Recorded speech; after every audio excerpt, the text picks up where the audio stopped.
Hello friends, welcome back to சர்பத் கிட் channel. நான் கார்த்திகா முத்து. இன்னைக்கு வந்து ஹோட்டல் ஸ்டைலில் சிக்கன் சால்னா பண்ண போகிறேங்க. டேஸ்ட்டு அப்படியே ஹோட்டல் ஸ்டைலில் இருக்குங்க. ஆனால் வீட்டில் இருக்கிற இன்க்ரீடியன்ஸை வச்சு செம்மையாக பண்ண போகிறோம். ஆனால் சொன்னால் நம்ப மாட்டீங்க, ஹோட்டல் ஸ்டைலில் அந்த கலரும் சரி டேஸ்ட்டும் சரி மாறவே மாறாதுங்க. இப்போ வாங்க ஒரு சுவையான ஹோட்டல் ஸ்டைலில் சிக்கன் சால்னா எப்படி பண்ணுறதுன்னு பார்க்கலாம். அதுக்கு முன்னாடி நம்ம சேனலை மறக்காமல் சப்ஸ்கிரைப் பண்ணிக்கோங்க, கூடவே பெல் ஐக்கானையும் கிளிக் பண்ணிக்கோங்க. இப்போ வாங்க வீடியோக்குள்ளே போகலாம். சிக்கன் சால்னா பண்ணுறதுக்கு நான் இன்றைக்கி 1/2 kg ப்ராய்லர் சிக்கன் எடுத்திருக்கேங்க. இதனால் க்ளீன் பண்ணிவிட்டு மஞ்சள் தடவி எடுத்து வச்சுருக்கேன். நெக்ஸ்ட்டு அடுப்பை பற்ற வச்சு ஒரு குக்கரை வச்சுக்கோங்க. அதில் 3 டேபிள் ஸ்பூன் அளவுக்கு கடலெண்ணெய் சேர்த்துக்கோங்க. இந்த சிக்கன் சால்னாவுக்கு கடலெண்ணெயோட வாசம் ரொம்பவே சூப்பராக இருக்குங்க. இப்போ எண்ணெய் நல்லா சூடு வந்ததுக்கப்புறம் ஹோல் கரம் மசாலா, பட்டை, லவங்கம், கிராம்பு, பிரியாணி இலை, அந்த பூ எல்லாத்தையுமே சேர்த்துட்டு நல்லா எண்ணெயிலே பொரிய விட்டுறலாங்க. கடலை எண்ணெயில் இந்த மசாலா பொருட்கள்லாம் பொரியும் பொழுது அப்படியே நல்லா கம்மன்னு வீடே வாசமாக இருக்குங்க. இப்போ மசாலாலாம் நல்லா பொரிஞ்சிருச்சு. இந்த ஸ்டேஜில் 3 பெரிய வெங்காயத்தை நல்லா சின்னதாக கட் பண்ணி போட்டுக்கோங்க. இப்போ வெங்காயத்தை நல்லா வதக்கி விட்டுறலாங்க.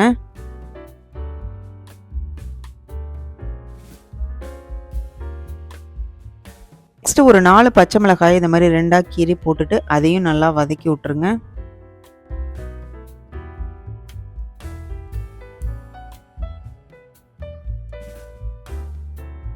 வெங்காயம் நல்லா கோல்டன் கலருக்கு வந்ததுக்கப்புறம் 1/2 ஸ்பூன் அளவுக்கு இஞ்சி பூண்டு பேஸ்ட்டையும் போட்டு நல்லா வதக்கி விட்டுருங்க.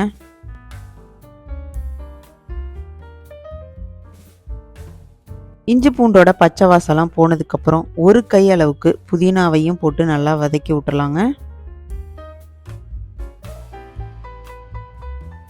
இஞ்சி பூண்டோட பச்சை வாசம்லாம் போயிடுச்சு. இந்த ஸ்டேஜில் 1 டேபிள் ஸ்பூன் அளவுக்கு காஷ்மீர் சில்லி பவுடர் சேர்த்துக்கோங்க.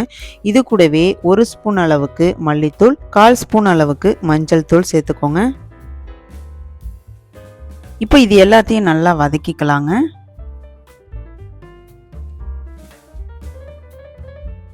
மசாலாலாம் நல்லா மிக்ஸ் ஆகிடுச்சுங்க. இந்த ஸ்டேஜில் 1 ஸ்பூன் அளவுக்கு தயிர் சேர்த்துக்கலாங்க. இப்போ இது எல்லாத்தையும் நல்லா மிக்ஸ் பண்ணி விட்ருங்க. இப்போ இந்த மசாலா நல்லா குக் ஆகினதுக்கப்புறம் 3 தக்காளி பழத்தை நல்லா சின்னதாக கட் பண்ணி போட்டு அதையும் நல்லா வதக்கி விட்டுறலாம். தக்காளி நல்லா வதங்கினதுக்கப்புறம் 1/4 ஸ்பூன் மிளகுத்தூள், 1/4 ஸ்பூன் ஜீரகத்தூள், நெக்ஸ்ட்டு 1 ஸ்பூன் அளவுக்கு கஸ்தூரி மேத்தியை நல்லா கையால் கசக்கி போட்டுக்கோங்க. இது எல்லாத்தையும் நல்லா வதக்கி விட்டுறலாம்.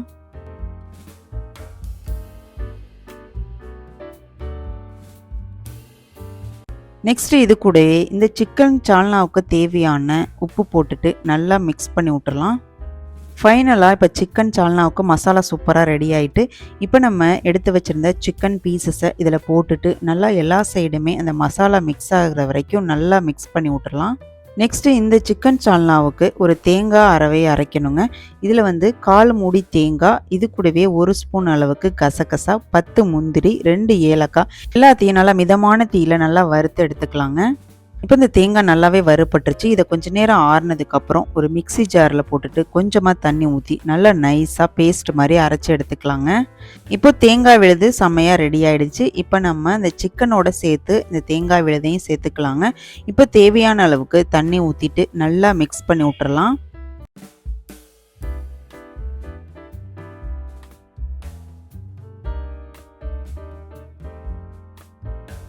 சிக்கன் சால்னா நல்லா கொதி வந்துருச்சுங்க. இந்த ஸ்டேஜில் குக்கரை மூடி போட்டுட்டு ஒரு 3 விசில் விட்டு எடுத்துக்கலாங்க. இப்போ 3 விசில் வந்துருச்சுங்க. குக்கரில் ப்ரெஷர்லாம் போனதுக்கப்புறம் ஓப்பன் பண்ணிக்கலாம்.